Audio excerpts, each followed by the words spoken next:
Welcome back to channel Todopedia, dan di video kali ini kita bakalan bahas gimana sih strategi yang ampuh untuk growth investing dalam jangka panjang. Jadi buat teman-teman yang mau investasi jangka panjang dengan strategi growth investing, tonton video ini sampai habis karena di sini gue akan share beberapa strategi yang ampuh untuk teman-teman bisa maksimalin keuntungan dari growth investing. Nah, sebelum kita mulai, seperti biasa, jangan lupa subscribe channel Todopedia. Jangan lupa juga tekan lonceng notifikasi supaya kalian terus up to date sama channel Todopedia. Dan sebelum kita mulai, gue juga mau disclaimer on bahwa konten ini bukan bertujuan untuk ngajak teman-teman untuk jual beli saham, tapi ini cuman edukasi, ini cuman analisa dan opini gue aja. Jadi keputusan untuk beli ataupun jual saham itu ada di tangan kalian masing-masing. Selain itu, jangan lupa juga untuk cek produk digital dan jasa digital yang gue punya di Linkit/Todopedia, atau kalian juga bisa akses di channel page Todopedia di bagian tab store. Di situ kalian bisa cek produk dan jasa digital yang gue punya yang bisa ngebantuin investasi kalian. Dan kalian juga bisa join program membership Todopedia, di mana di sini kalian bisa dapat banyak banget benefit dengan harga yang cukup terjangkau. Cara joinnya itu kalian tinggal masuk ke link yang ada di bawah ya, bit.ly/join membership Todopedia. Di situ kalian bisa join, dan nanti setelah kalian join itu semua benefitnya akan ada di playlist Todopedia yang namanya itu adalah video khusus membership. Di situ kalian bisa dapetin semua benefit yang kalian mau dapetin dari program membership ini. Oke, yuk langsung aja kalau gitu kita mulai ke videonya.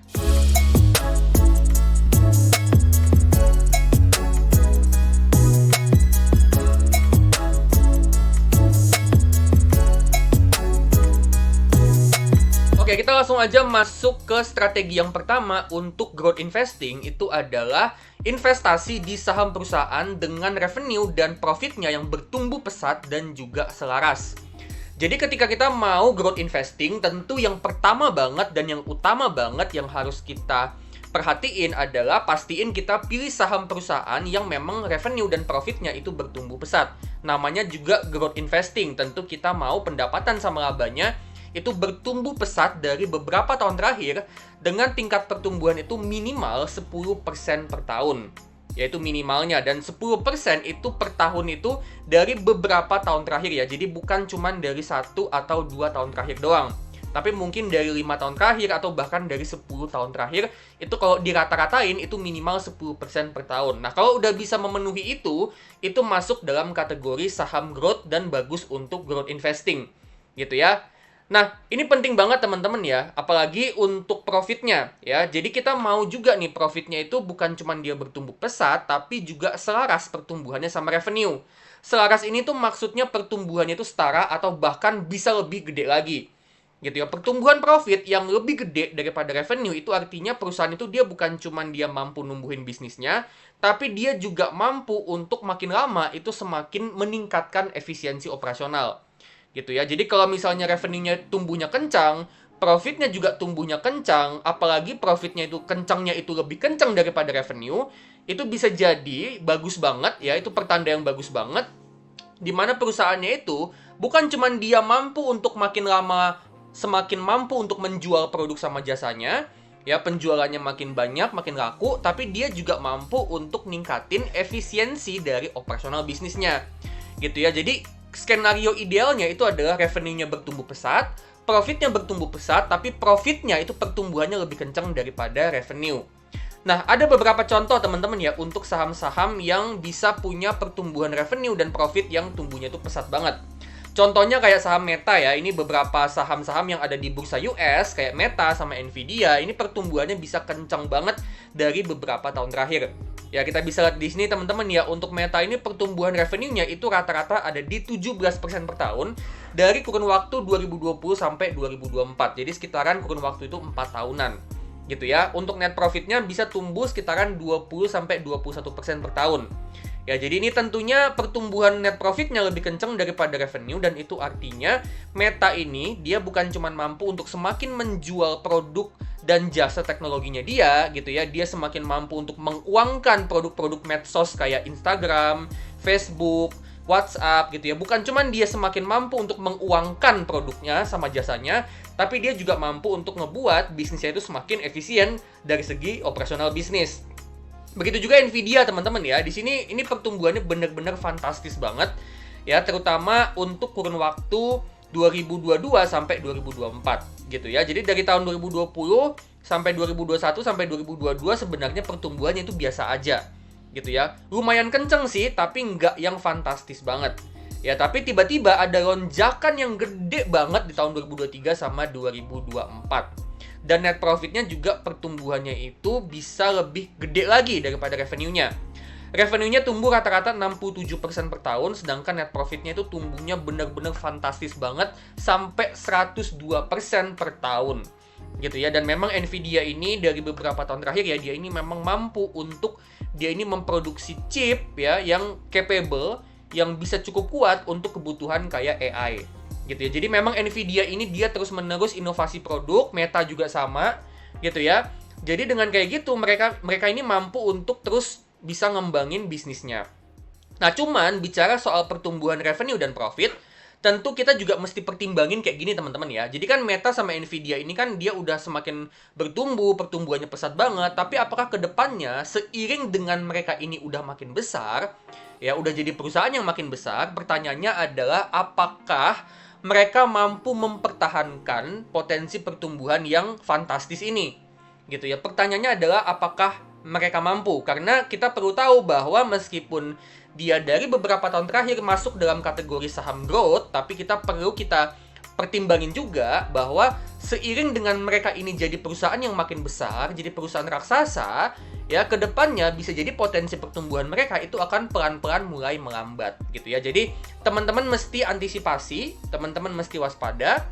Memang mereka masih terus investasi untuk ngembangin bisnis, mereka juga masih terus investasi untuk inovasi produk dan jasa teknologi, tapi tetap aja ya kita nggak bisa expect pertumbuhan yang sekencang ini untuk tahun-tahun ke depan gitu ya. Jadi teman-teman mesti antisipasi.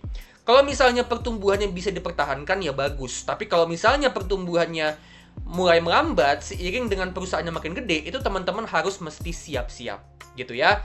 Jadi kayak gitu teman-teman ya, untuk revenue dan profitnya pertumbuhannya pesat ya, revenue-nya bertumbuh pesat, profitnya bertumbuh pesat, profitnya bisa bertumbuh lebih kencang daripada revenue-nya, itu adalah skenario ideal. Dan teman-teman juga mesti pertimbangin apakah si perusahaan ini dengan dia udah makin gede, apakah dia mampu untuk mempertahankan tingkat pertumbuhan dari revenue dan profitnya. Oke, kalau tadi di strategi yang pertama kita mau saham perusahaan yang revenue sama profitnya itu bertumbuh, kita masuk ke strategi yang kedua di mana kita bukan cuma mau saham perusahaan yang revenue sama profitnya bertumbuh, tapi kita juga mau saham perusahaan yang bisa hasilin operating cash flow yang positif dan bertumbuh. Dan juga lebih bagusnya lagi, lebih idealnya lagi kalau free cash flow-nya itu juga positif dan juga bertumbuh. Jadi ketika kita mau pilih saham-saham perusahaan untuk growth investing, ya pastiin kita pilih saham-saham perusahaan yang operating cash flow-nya itu juga positif dan bertumbuh. Jadi bukan cuman dia cetak revenue, bukan cuman dia cetak profit dan bertumbuh pesat, tapi kita juga mau dari kegiatan bisnisnya, ya si perusahaan ini dia bisa hasilin keuntungan yang sifatnya itu uang cash. Jadi dia bisa hasilin uang cash masuk, ya dari kegiatan operasional bisnisnya, dia bisa hasilin uang cash masuk, yang mana uang cash masuk ini atau operating cash flow ini, ya ini nantinya bisa dipakai untuk investasi buat pengembangan bisnis. Jadi penting banget kita pilih saham perusahaan yang operating cash flow-nya itu positif dan juga bertumbuh, supaya kita bisa dapat saham-saham perusahaan yang pertumbuhannya itu bukan cuma pesat, tapi berpotensi untuk terus compounding dalam jangka panjang. Gitu ya, logikanya kalau misalnya dia dapat uang tunai, dia dapat uang cash, kan uang cash-nya itu bisa segera dipakai untuk dia bisa investasi buat ekspansi bisnis. Gitu ya, mungkin dia ngembangin teknologinya, mungkin dia ngebuka toko atau gerai baru, gitu ya. Atau mungkin dia memperbanyak produk, atau mungkin dia bangun pabrik, atau mungkin dia ngembangin fasilitas pabrik supaya kapasitas produksinya makin gede, gitu ya. Jadi penting banget untuk operating cash flow-nya itu bisa positif, karena itu penting banget untuk pengembangan bisnisnya ke depannya. Apalagi kalau misalnya operating cash flow-nya bertumbuh, itu tentunya jadi pertanda kalau si perusahaan ini punya potensi untuk bertumbuh secara compounding untuk ke depannya. Nah, tapi lebih ideal lagi kalau misalnya free cash flow-nya itu bisa bertumbuh dan juga bisa positif. Gitu ya. Dengan free cash flow-nya positif dan bertumbuh, itu artinya perusahaan itu bukan cuma dia mampu untuk ngembangin bisnis, tapi si perusahaan ini juga mampu untuk punya potensi untuk dia bisa bagi dividen, ya, dan atau dia ngelakuin buyback saham. Jadi selain si perusahaan ini dia bisa ngembangin bisnis, dia punya duit kas untuk ngembangin bisnisnya, ya, selain dari itu dia juga punya duit untuk dia bisa bagi dividen dan juga bisa buyback saham. Yang mana bagi dividen sama buyback saham itu biasanya budgetnya itu dipakai dari free cash flow. Nah, salah satu contoh saham perusahaan dengan operating cash flow dan free cash flow yang positif dan juga bertumbuh itu adalah saham Microsoft. Dimana kita bisa lihat di sini ya, untuk operating cash flow-nya itu bisa bertumbuh dari 60 miliar US dollar jadi 118 miliar US dollar dari kurun waktu tahun 2020 sampai 2024. Ya, jadi pertumbuhannya itu hampir 2 kali lipat dalam kurun waktu 4 tahun. Ya, ini pertumbuhan yang bagus banget, dan juga untuk free cash flow-nya itu juga bisa untuk trennya itu bertumbuh dan selalu positif. Nah, ini kondisi yang ideal teman-teman ya, dimana dengan operating cash flow-nya bisa positif, free cash flow-nya juga bisa positif, itu tentunya bisa memberikan perusahaan ini kemampuan untuk dia terus-menerus investasi buat ekspansi bisnis, ditambah dia juga bisa bagi dividen dan ngelakuin buyback saham, yang mana tentunya itu bisa menguntungkan investor. Dan kalau teman-teman perhatiin, di tengah-tengah itu ada capital expenditure, yang mana ini adalah anggaran belanja modal untuk investasi buat ekspansi bisnis. Nah, Microsoft ini anggaran capital expenditure-nya atau CAPEX-nya ini meningkat terus ya dari tahun 2020 sampai 2024. Yang artinya Microsoft ini dia ngeluarin duit yang makin lama makin gede untuk investasi untuk ngembangin bisnisnya. Jadi kita bisa dapat gambaran ya kalau Microsoft ini sebenarnya perusahaan yang punya potensi untuk terus compounding ke depannya dalam jangka panjang. Cuman teman-teman mesti perhatiin juga, teman-teman mesti waspada juga bahwa Microsoft ini kan dia udah jadi perusahaan yang gede banget. Artinya dengan dia udah jadi perusahaan yang gede banget, ke depannya kemungkinan dia untuk bisa bertumbuh, potensi dia untuk bisa bertumbuh lagi, lebih gede lagi, itu akan makin lama makin berat, akan makin lama makin kecil. Jadi teman-teman juga mesti waspada kalau Microsoft ini dengan dia udah jadi perusahaan raksasa teknologi yang gede banget, ini potensi pertumbuhannya bisa melambat untuk ke depannya. Jadi teman-teman mesti waspada, tapi ini adalah salah satu contoh saham perusahaan yang dia bisa hasilin operating cash flow yang positif dan juga free cash flow yang positif, yang mana tentunya itu bisa menguntungkan para investor. Oke, kita masuk ke strategi yang ketiga, yaitu dari segi balance sheet kita mau saham perusahaan yang punya current asset itu lebih besar daripada current liabilities. Nah, ini juga penting banget ya untuk kita milih saham yang terbaik untuk growth investing. Ya, balance sheet ini tentunya salah satu faktor yang juga penting banget, dan ini tentunya krusial. Kenapa kayak gitu? Karena dengan current asetnya atau aset lancarnya itu lebih gede daripada current liabilities atau utang jangka pendek, itu artinya aset lancarnya itu udah bisa ngelunasin semua tagihan yang akan jatuh tempo dalam jangka pendek. Jadi tagihan-tagihan yang akan segera jatuh tempo, ya pastiin itu semua bisa dilunasin dengan aset lancarnya. Nah, dengan begitu, dengan current asetnya lebih gede daripada current liabilities, ya itu artinya perusahaan itu dia punya sisa aset lancar yang bisa dipakai untuk investasi buat ekspansi bisnis, sehingga mendukung pertumbuhan bisnis. Gitu ya, jadi penting banget teman-teman ya untuk dari segi balance sheet itu, current asetnya lebih gede daripada current liabilities. Karena dengan kayak gitu, ya aset lancarnya itu kan bisa jadi uang untuk dia investasi untuk ngembangin bisnis. Dengan kata lain, capital expenditure itu nggak cuman bisa diambil dari operating cash flow doang, tapi capital expenditure itu juga bisa diambil dari current asset, lebih tepatnya diambil dari uang kas perusahaan. Ya, current asset itu salah satunya adalah uang kas perusahaan. Jadi saldo kas yang ada di rekening banknya perusahaan itu juga bisa dipakai untuk jadi capital expenditure. Gitu ya. Jadi penting banget, ini krusial banget untuk aset lancarnya itu bisa ngelunasin semua utang jangka pendeknya. Ya, jadi make sure ketika kalian mau investasi di saham-saham perusahaan yang pertumbuhannya kencang, kalian juga harus cek ini dari segi balance sheet. Nah, contoh saham-saham perusahaan yang punya current asset itu lebih gede daripada current liabilities itu sebenarnya banyak banget. Tapi salah duanya, ya, dua di antaranya itu adalah saham Lululemon dan juga Google. Ya, dimana untuk Lululemon atau Lulu, ya, teman-teman bisa lihat di sini ya, kalau current asetnya itu sebesar 3,9 miliar US dollar. Gitu ya. Nah, itu lebih gede kan daripada current liabilities-nya yang sebesar 1,8 miliar US dollar. Ya, artinya memang current asetnya itu jauh lebih gede, lebih dari dua kali lipat lebih gede daripada current liabilities-nya. Dan dengan kayak gitu, Lululemon atau Lulu ini dia punya current aset yang cukup banyak, yang mana itu tentunya bisa dipakai ke depannya untuk investasi buat ekspansi bisnis. Jadi kondisi balance sheet-nya Lululemon ini sangat mendukung dia untuk ke depannya terus bisa ekspansi untuk ngembangin bisnis.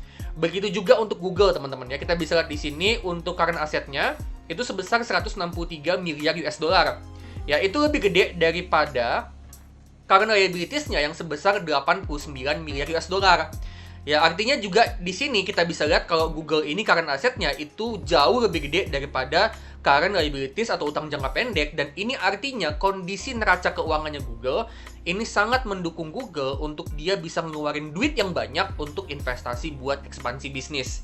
Bahkan kalau teman-teman lihat ya, baik Lululemon maupun Google, mereka ini punya current asset ya yang lebih gede daripada total liabilities. Artinya apa? Artinya aset lancar yang mereka punya itu bukan cuma mampu untuk ngelunasin utang jangka pendek, tapi juga sebenarnya mampu untuk ngelunasin semua utangnya, baik yang jangka pendek maupun yang jangka panjang. Jadi ini kondisi balance sheet yang bagus banget. Ya, dengan aset lancarnya mampu untuk ngelunasin semua utangnya, baik itu yang jangka pendek maupun jangka panjang, itu memberikan keamanan untuk mereka itu bisa ngeluarin duit untuk investasi buat ekspansi bisnis. Gitu ya. Logikanya dengan utangnya minim, artinya kan perusahaan itu akan lebih leluasa untuk dia ngeluarin duit buat ekspansi bisnis. Ya, jadi ini adalah ciri-ciri perusahaan ya yang punya kondisi neraca keuangan yang sangat mendukung mereka untuk bertumbuh ke depannya. Nah, setelah kita lihat kondisi keuangannya, kita mau revenue dan profitnya bertumbuh, operating cash flow dan free cash flow-nya positif dan juga bertumbuh, terus juga kita mau perusahaan yang balance sheet-nya bagus. Nah, selain dari kondisi keuangan, penting juga untuk kita analisa gimana sih caranya manajemen itu menggunakan capex-nya. Jadi kita analisa nih, penggunaan capex-nya itu dipakai buat apa aja. Manajemen itu pakai capex-nya untuk investasi untuk ngembangin bisnis, tapi investasinya itu dipakai untuk apa? Untuk ngapain? Ya, dan seberapa besar juga capex yang dipakai untuk investasi, dan kita juga mesti pertimbangin seberapa besar sih efek dari penggunaan capex ini untuk menunjang pertumbuhan bisnisnya. Contoh misalnya kayak sektor teknologi ya, ini beberapa contohnya kayak Google sama Meta. Nah, mereka itu belakangan ini ngeluarin uang capex yang gede banget untuk investasi untuk ngembangin kapasitas dari AI dan juga cloud computing.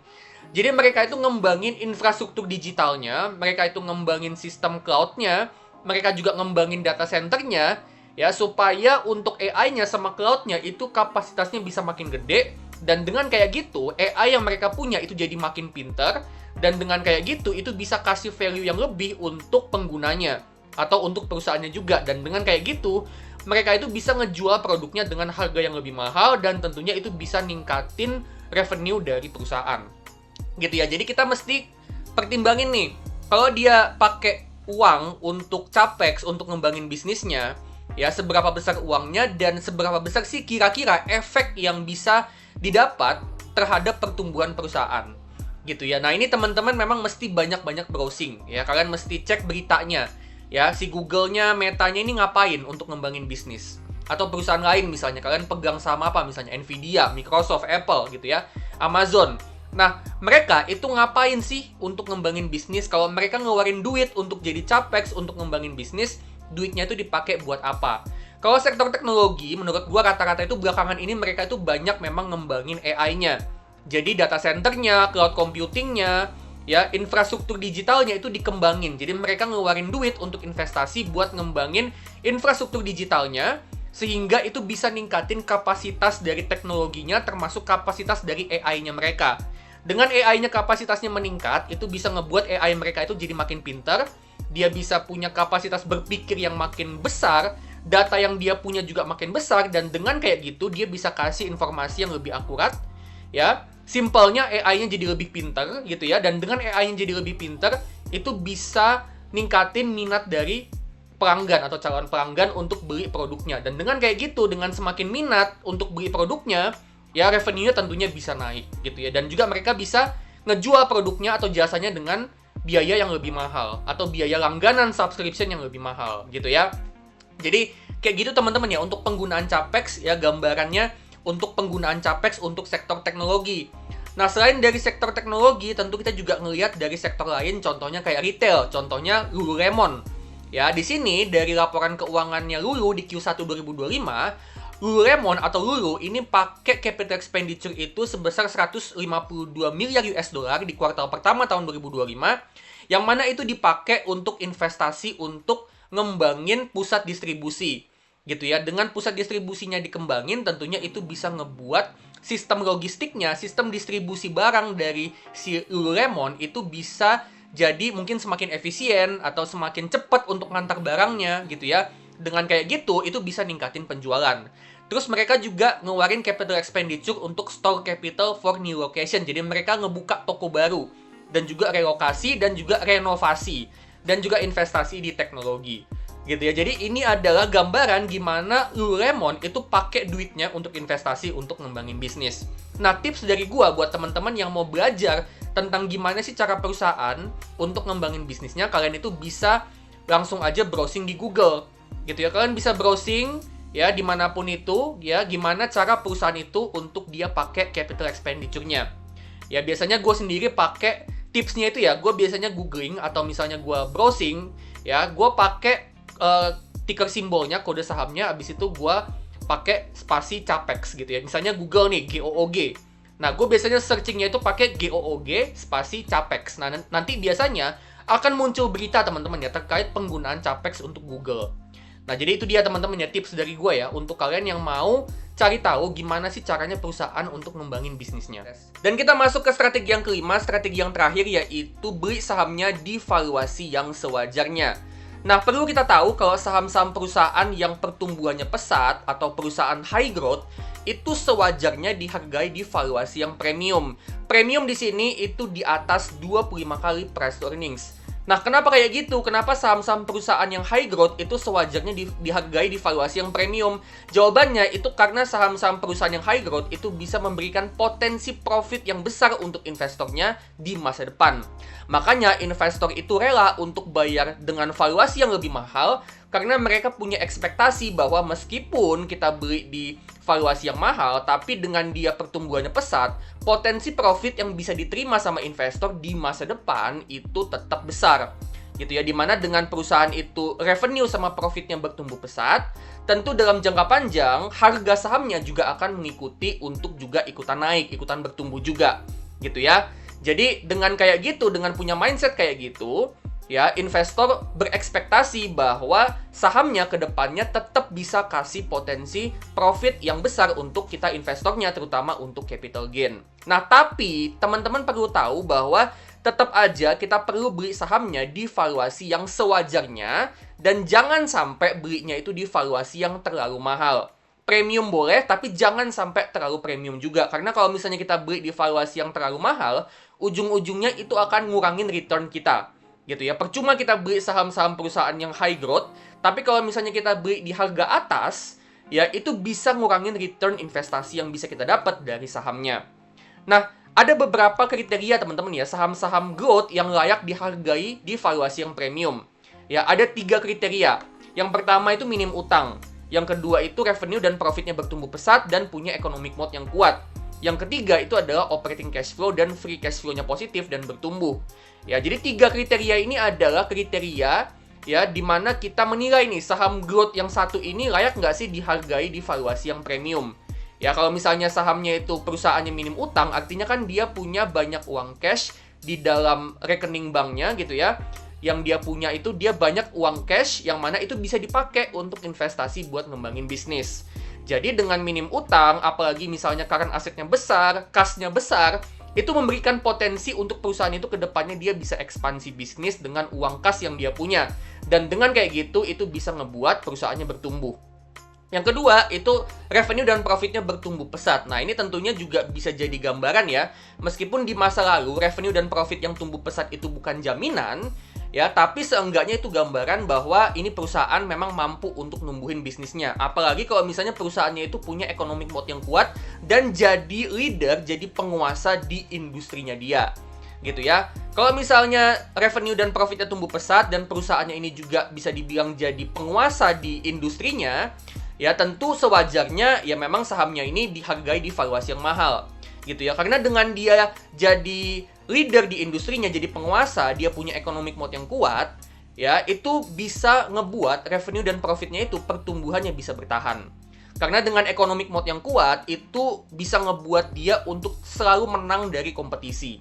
Gitu ya. Jadi, kalau misalnya revenue dan profitnya tumbuh pesat, ditambah economic mode-nya yang kuat, artinya revenue dan profitnya itu berpotensi untuk pertumbuhannya itu bisa dipertahankan. Karena ya dia selalu menang sama kompetisi. Itu yang kedua. Yang ketiga, operating cash flow dan free cash flow-nya tentunya positif dan bertumbuh. Kenapa kayak gitu? Karena ya dengan cash flow-nya positif dan bertumbuh, artinya dia selalu dapat uang cash, yang mana uang cash-nya itu bisa dipakai untuk investasi, untuk ekspansi bisnis. Dan juga kalau misalnya free cash flow-nya positif dan bertumbuh, itu juga bisa dipakai untuk buyback saham sama bagi dividen. Gitu ya. Jadi penting banget untuk cash flow-nya bisa positif. Karena kalau misalnya bisa positif, artinya perusahaan itu bisa terus ekspansi bisnis, plus dia juga bisa untuk terus kasih keuntungan ke investornya lewat buyback saham dan juga bagi dividen. Nah, di bawah ini teman-teman ya, ini ada tabel teman-teman ya. Kalian bisa catat ya. Ini adalah kategori untuk valuasi saham. Ya, murah itu di bawah 20 kali, wajar itu di antara 20 sampai 25 kali, agak premium itu di antara 26 sampai 30 kali, dan terlalu premium itu di atas 30 kali. Dan ada note-nya teman-teman ya. Nah, ini adalah kategori untuk kalian bisa menilai saham growth ya, saham high growth. Gitu ya. Kalau di bawah 20, misalnya ada saham growth nih, valuasinya PER-nya di bawah 20. Itu artinya dia menarik untuk buy sebenarnya, tapi tetap kalian mesti cek lagi gimana potensi pertumbuhan ke depannya dan gimana prospek bisnisnya dan prospek industrinya. Gitu ya. Jangan-jangan dengan dia valuasinya murah, bisa jadi potensi pertumbuhannya itu udah melambat atau bahkan udah nggak ada. Jadi tetap mesti diwaspadain. Yang wajar itu di antara 20 sampai 25 kali.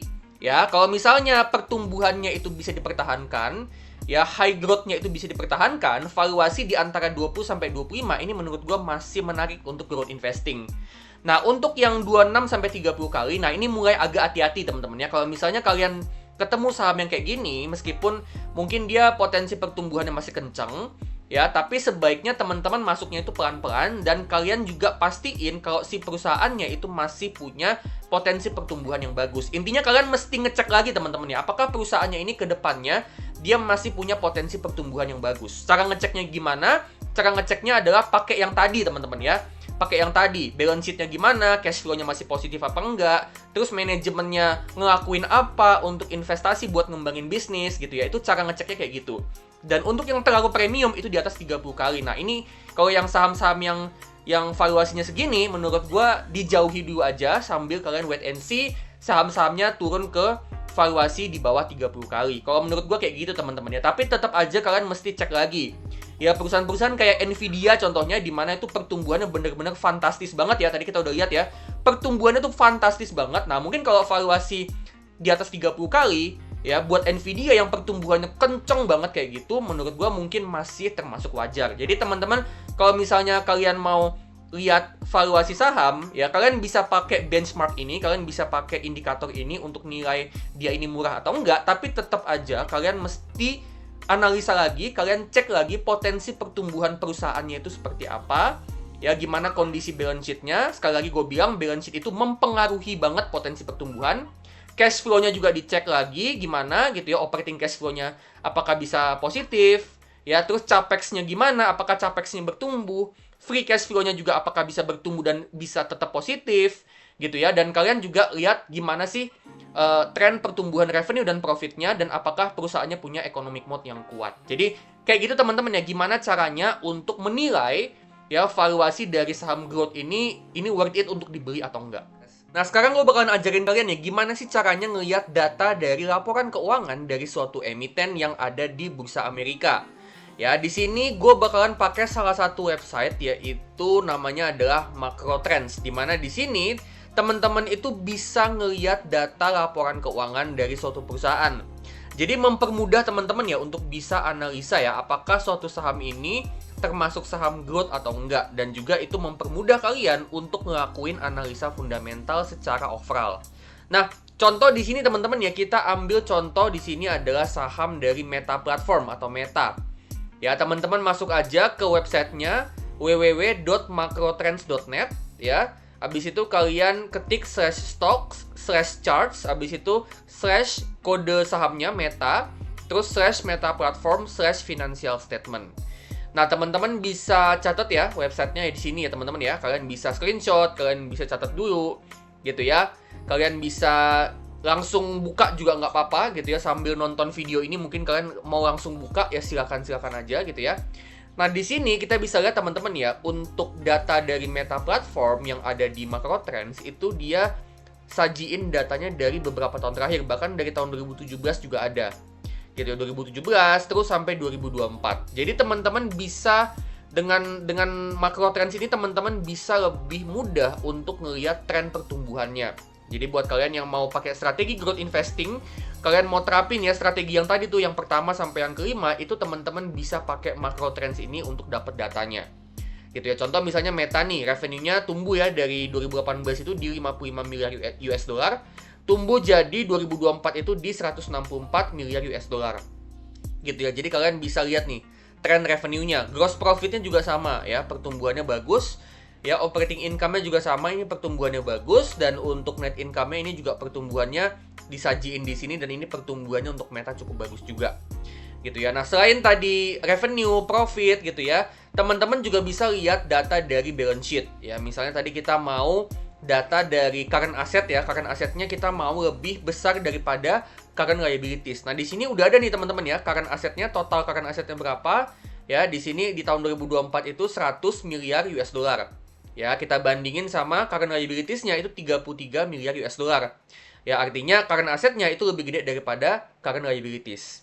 Gitu ya. Jadi di sini juga disajiin gitu ya, data-data balance sheet-nya disajiin juga. Jadi teman-teman bisa langsung cek dan kalian bisa langsung analisa. Begitu juga untuk cash flow-nya teman-teman ya. Jadi kalian bisa cek juga di sini ya, untuk cash flow dari operating activities ini adalah operating cash flow. Ya, ini Meta sebesar 91 miliar USD. Gitu ya. Nah, terus untuk capital expenditure itu sebenarnya nggak ditulis di sini ya. Kata-katanya itu capital expenditure, tapi untuk di Macro Trends ini capital expenditure itu penjelasannya itu adalah net change in property, plant and equipment. Ini sama aja dengan capital expenditure. Gitu ya.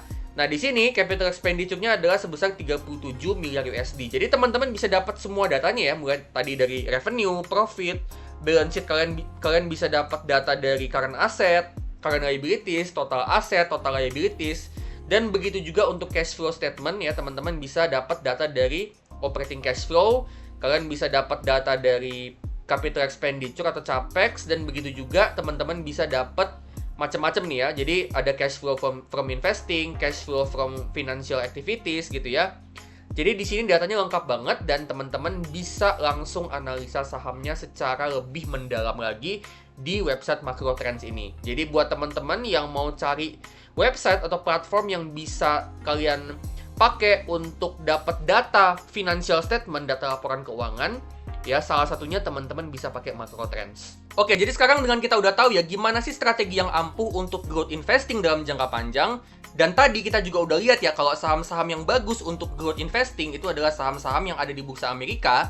Maka muncul pertanyaan ya, yaitu gimana sih caranya investasi di saham-saham yang ada di Bursa Amerika dan juga Bursa Global. Nah, caranya itu adalah dengan pakai aplikasi GoTrade Indonesia. Di mana di GoTrade ini teman-teman udah bisa mulai investasi mulai dari $1 aja, alias mulai dari Rp16.000 doang, itu teman-teman udah bisa mulai investasi di saham-saham yang ada di Bursa Amerika dan juga Bursa Global. Jadi dengan budget yang sangat-sangat terjangkau, kalian udah bisa jadi pemilik saham-saham perusahaan kayak Google, Meta, Microsoft, Nvidia, Lululemon, yang mana saham-saham perusahaan itu punya potensi pertumbuhan yang gede banget. Gitu ya. Nah, untuk keamanan nggak usah khawatir teman-teman ya, karena GoTrade ini udah dilisensikan oleh Valbury Asia Futures, yang mana ini adalah broker yang sudah diawasi oleh Bapepti dan OJK. Jadi keamanannya terjamin. Dan untuk investasi di GoTrade ini juga cukup mudah menurut gue ya, dimana teman-teman yang beginner, teman-teman yang pemula itu bisa dengan mudah untuk navigasi di dalam platform GoTrade ini karena memang UI-nya itu sangat beginner friendly. Jadi buat kalian yang pemula, menurut gue nggak usah khawatir karena dengan UI yang beginner friendly, itu teman-teman bisa langsung segera jadi pemegang saham, kalian bisa langsung segera mulai untuk investasi saham.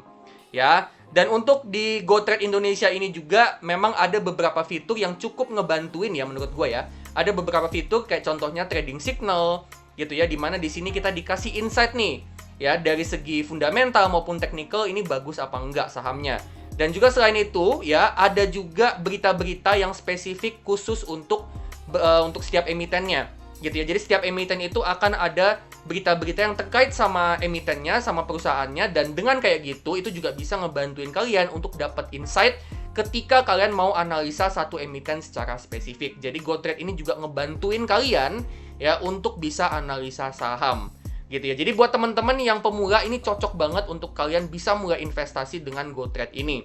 Ya, dan kalian bisa pakai kode referral gua ya, kode referralnya Todopedia yaitu 347752 untuk kalian bisa dapat bonus saldo ya up to $120 atau hampir 2 juta rupiah teman-teman ya. Jadi kalian bisa segera mulai dengan pakai kode referral ini dan kalian bisa dapat bonus saldo yang gede dari GoTrade Indonesia. Oke, jadi itu dia ya. Gimana sih strategi untuk investasi untuk growth investing jangka panjang? Ya, disclaimer teman-teman ya, di sini gue ada sebut beberapa saham, tapi ini bukan ajakan untuk jual maupun beli saham-saham tersebut. Keputusan itu ada di tangan kalian masing-masing dan tetap do your own research. Lakukan analisa mandiri untuk saham-saham yang tadi gue sebut. Oke? Nah, kalau misalnya kalian suka sama video ini, jangan lupa klik like, bagiin video ini ke teman-teman kalian, dan juga jangan lupa untuk kasih super thanks supaya gue makin semangat untuk bikin konten yang terbaik buat kalian. Oke, kalau gitu gue pamit dulu dan sampai ketemu di video selanjutnya.